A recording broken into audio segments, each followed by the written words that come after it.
Hello friends, இன்னைக்கு நாம ஒரு சூப்பரான நீயா நானா ட்ரோல தான் பார்க்க போறோம். நீயா நானா எபிசோட் டீடைல்ஸ் டிஸ்கிரிப்ஷன்ல இருக்கு, பாத்துக்கங்க. வீடியோ பிடிச்சிருந்தா லைக் பண்ணிருங்க, அப்பதான் யூடியூப் நம்ம சேனல்ல எல்லாரும் கொண்டு போய் சேர்க்கும். ஸோ ப்ளீஸ் லைக் பண்ணிட்டு வீடியோக்குள்ள போங்க. அம்மா எப்போதுமே வெறும் வாஞ்சியா மட்டும் பேச மாட்டாங்க, கண்டிப்பா இருப்பாங்க, கடுஞ்சொல் பயன்படுத்துவாங்க.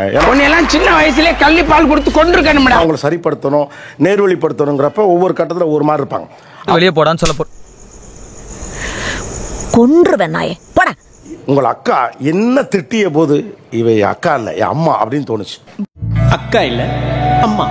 பாய் ஃப்ரெண்ட்ஸ் கூட பேச அலோவே பண்ண மாட்டாங்க. டேட் ஆடி போற டேட் இன்னியோட உனக்கு பிரேக்கப் டி. இப்பெல்லாம் பசங்கிட்ட பேசக்கூடாது. 9 மணிக்கு மேல எவனாவது போன் பண்ணா அவனையும் வெளுத்துருவேன், ஒன்னையும் வெளுத்துருவேன். யார்கிட்ட பேசுறோன்னு கூட தெரியாம வால் ரொம்ப நேரமா என்கிட்ட பேசிட்டு அதுல இவங்க போலீஸா இருக்கனால லத்திய வச்சு வெளுத்துருவேன் அப்படின்னு வா. என்ன 7:30 கூட்ட போறான்னு தெரியலையே. படிப்பு சொல்லி தரப்ப அவ தலையிலேயே நலுக்க கொட்டுவா, நல்லா அடிப்பா.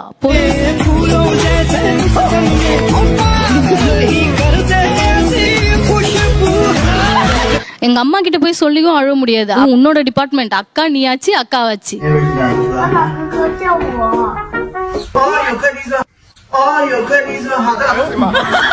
எனக்கும் அம்மா இல்ல சார், அம்மா இறந்துட்டாங்க. சோ அவதான் சார் பேரண்ட்ஸ் மீட்டிங் வந்தா. எப்படா மீட்டிங் கூப்பிடுவாங்க காத்துட்டு இருந்த, இன்னைக்குதான் சிக்கி இருக்கிறேன். படிக்கிற விஷயத்துல அவங்க ரொம்ப ஸ்ட்ரிக்டா இருப்பாங்க சார். அங்கே போட்டு தலையில செம்ம கொட்டு எனக்கு. ஐயோ என்னடா இது சரியான கொட்டுங்க இது. அக்கா இப்படின்னா அதான் திட்டலாம் மாட்டா, நான் ஒழுங்காவே படிக்க மாட்டேன். அதனால என்ன பண்ணுவா, முறைதான் முறைப்பா, அப்படி முறைச்சிட்டு அப்படியே மூக்க வெடிச்சிட்டு பாப்பா பாருங்க,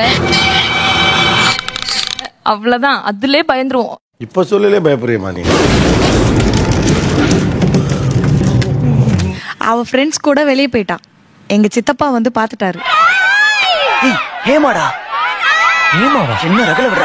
வீட்டுல மாட்டிக்கிட்டோம் அப்படின்ட்டு வீட்டுக்கே வரல. 8 ஆச்சு, மணி 10 ஆச்சு, வரவே இல்ல. இவ ஃப்ரெண்டு வீட்டுக்கு போயிட்டான். அவ எங்க இருக்கா, என்ன பண்றாங்கிற சிந்தனையில இருந்து அவனால விலக முடியல.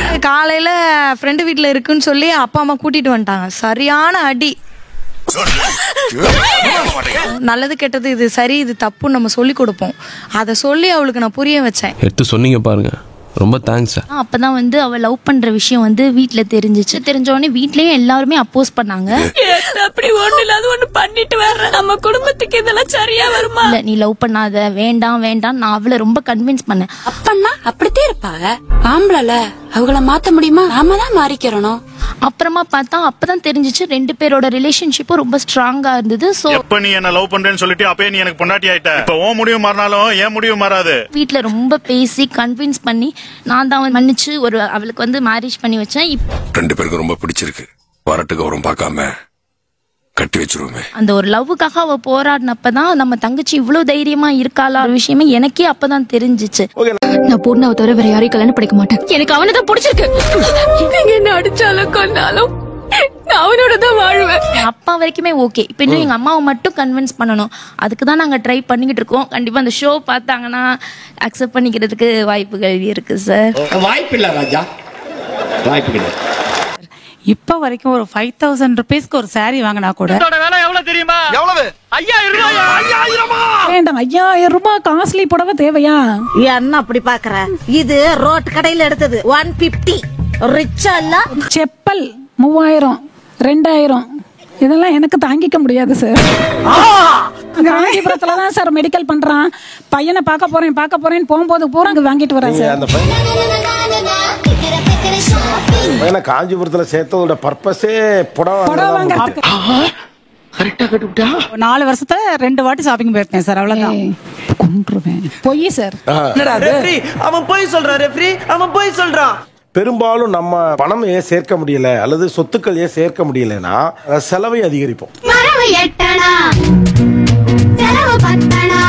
இந்த மாதிரி ஒரு அக்கா இருக்க போய் தான் இன்னைக்கு ஒரு பிள்ளை டாக்டருக்கும் ஒரு பிள்ளை இன்ஜினியரிங் படிக்குது. அதை ஒத்துக்கிறீங்களா இல்லையா? அது கண்டிப்பா ஒத்துக்கிறேன் சார். உண்மை. நான் ஏன் இதை முக்கியமானதா பாக்குறேன்னா, இந்த உலகமே உங்களை செலவு தான் பண்ண சொல்லுது. இப்ப டிவி விளம்பரத்துல தொடங்கி எல்லாத்துலயுமே நம்மள செலவு பண்ணத்தான் சொல்றாங்க.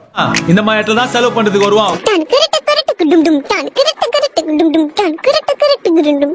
ஆனா ஒரு குரல் செலவு பண்ணாத, காசை பத்திரப்படுத்துன்னு சொல்லுதுல, அந்த குரல் முக்கியமானது. மனசு இல்லனாலும் அதான் நேசம். இந்த வீடியோ பார்த்து நல்லா என்ஜாய் பண்ணிருப்பேன்னு நினைக்கிறேன். மறக்காம லைக் பண்ணிட்டு சப்ஸ்கிரைப் பண்ணிருங்க. ஓகே ஃப்ரெண்ட்ஸ், மறுபடியும் இன்னொரு வீடியோல பார்ப்போம். பை.